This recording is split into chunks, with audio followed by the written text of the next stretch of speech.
Welcome back to the Tech Talk Podcast, everyone.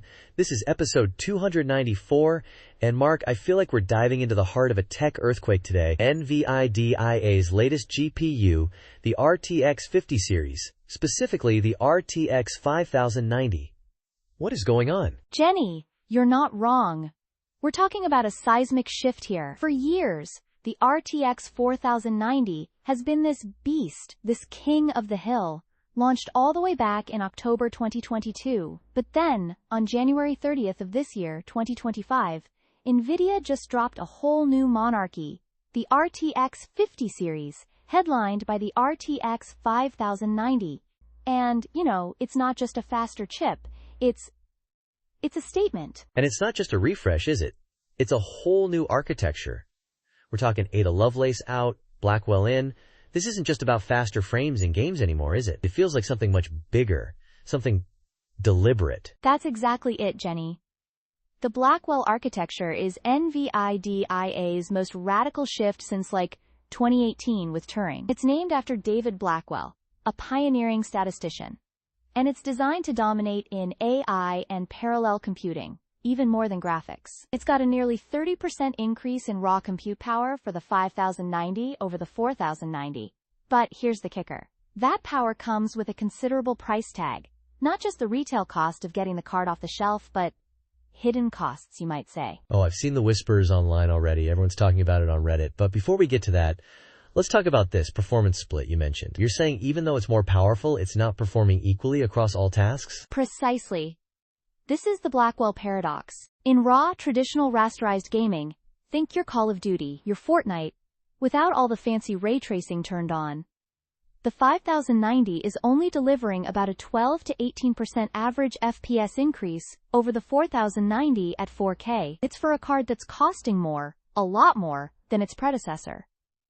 But then you look at professional workloads, and the story changes entirely. And that's where the real excitement begins, right? Where the magic truly happens. Indeed.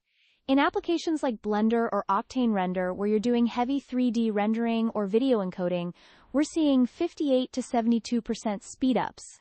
And for AI tasks, if you're running something like Stable Diffusion XL or a large language model like Llama 3 locally... Wait, you can run Llama 3 locally on this thing? On a consumer GPU? Oh, you can. And it's running nearly 4 times faster than on a 4090. The 5090's got 32 gigabytes of VRAM and a 512-bit memory bus, which is a significant leap from the 4090's 24 gigabytes and 384-bit bus. That's what allows these breakthrough AI and 8K broadcasting capabilities. So if you're a professional content creator or someone dabbling in local AI models, this GPU is...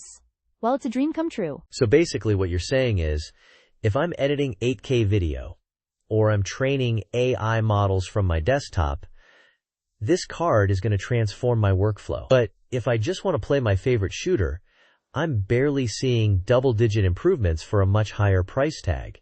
That feels like a real, marked shift in focus for NVIDIA, doesn't it? It is, and it brings us to the next big point, DLSS 4. Because without it, you are right, the gaming gains are modest. But with DLSS 4 active, and this is exclusive to the 50 series because it leverages Blackwell's new optical flow accelerator, we're seeing 68 to 74% higher FPS in ray-traced titles. It's creating multiple frames per rendered frame. So, DLSS 4 is driving almost 80% of the gaming gains. It's no longer just an enablement. It's a necessity for high-end gaming on the 5090. It's what bridges that gap between its raw rasterization power and the kind of gameplay high-end users expect. So it's less about raw power and more about smart power, powered by AI? This feels like NVIDIA is saying, we're not just selling you a graphics card, we're selling you an AI supercomputer that also plays games as a very compelling side effect. Exactly. And that brings us to the elephant in the room, or rather, the furnace in the room, the thermals. Jenny, the RTX 5090 has a total board power, or TBP, of 575 watts. The RTX 4090 was 450 watts. That's a 27.8% jump. And get this, transient power spikes, especially during AI workloads or DLSS frame generation, can hit 750 watts.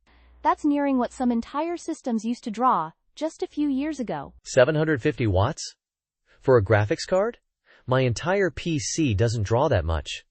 Am I running a GPU or a small fusion reactor in my spare room? What does that even mean for the average user? You might need liquid nitrogen and a dedicated circuit, Jenny. Ha! Jokes aside, it's a serious issue. Our research shows that 31% of early adopters actually returned their cards due to inadequate power or cooling in their existing systems. That's compared to about 18% for the 4090. The reference design for the 5090 hits 89 degrees Celsius under load, which means you need a much larger case. At least 20 to 25 liters minimum for comparable thermal performance. We're talking about needing significant airflow just to keep it from throttling. So my sleek, compact gaming rig is suddenly obsolete because it can't vent this monster? It sounds like we're moving into an era where case size standards are changing because you almost need a museum exhibit case just to fit and cool this thing properly. It's not just a matter of space, it's about airflow management, isn't it? That's not far from the truth. And it's forcing a massive shift towards custom cooling solutions. We're seeing sales of liquid cooling kits for GPUs skyrocket. Matt Simmons from Arctic Cooling said it breaks traditional air cooling paradigms. This isn't an incremental change. It's forcing a complete redesign of the cooling ecosystem, and that of course adds to the unexpected costs for purchasers. That's a pretty significant hidden cost if you're upgrading, isn't it? Beyond the card itself, you're looking at a new power supply, maybe a new case, and definitely a beefier cooling solution.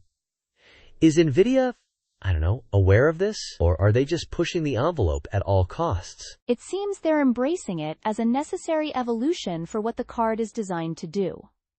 Which brings us to the final point, the divergence in value proposition. For professionals, the ROI is clear. BBC R&D used the 5090 to replace dual 4090 workstations for 8K broadcast, reducing render times by 62% and eliminating external hardware. Indie game studios are seeing 47% faster texture baking and lighting builds.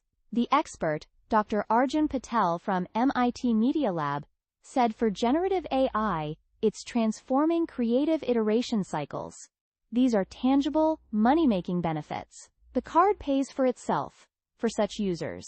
But for gamers, the math gets a little brutal, doesn't it? You're paying probably $1,600 or more for the 5090, and if you're not playing with DLSS4 enabled, you're only seeing an average 15% FPS uplift. That's, like $600 for an extra handful of frames? It feels like you're paying a premium for capabilities you might not even use. Precisely. Sarah Warren, a senior hardware analyst, put it bluntly. The RTX 5090 represents a philosophical shift. It's not primarily a gaming GPU, but a professional workstation accelerator repackaged for consumers. Quote, "It means gamers are now paying a premium for AI capabilities they might not fully utilize. We're seeing more and more gamers on Reddit expressing buyer's remorse, saying things like, paid $1,800 for 5090 after 4090 DLSS4 is magic in Hogwarts. But native performance is barely up, regretting not waiting for 5080. It's a very real sentiment out there." And this is where the conversation about cloud GPUs comes in, right? If the high-end hardware becomes too specialized and too expensive for the average consumer, will cloud streaming become the true alternative, almost like a utility rather than an owned asset? It's already happening. Cloud-based GPU instances, leveraging Blackwell architecture, are becoming more prevalent. For professionals, this mitigates the upfront hardware cost. You can rent the power you need, when you need it. So you might see fewer high-end GPU sales for consumers, but increased software and services revenue for NVIDIA. It could fundamentally change how we think about owning cutting-edge hardware.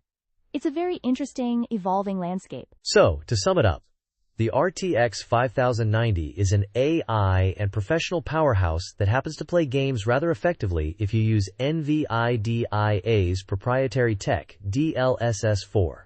But it comes with significant power and thermal demands that reshape what a PLC even needs to look like in terms of physical space and cooling. And for the average gamer, the value proposition is definitely shifting towards, well, not quite as clear-cut. It feels like NVIDIA is setting the stage for a future where the lines between gaming PC and workstation are increasingly blurred, or perhaps even completely redrawn. What do you even classify it as anymore? That's a perfect summary, Jenny. The RTX 5090 is a true marvel of engineering, but it's clear NVIDIA's strategic focus is on the data center and professional AI workloads, with gaming being a very powerful but almost secondary beneficiary. It's going to be fascinating to watch how the market adapts and how the competition responds.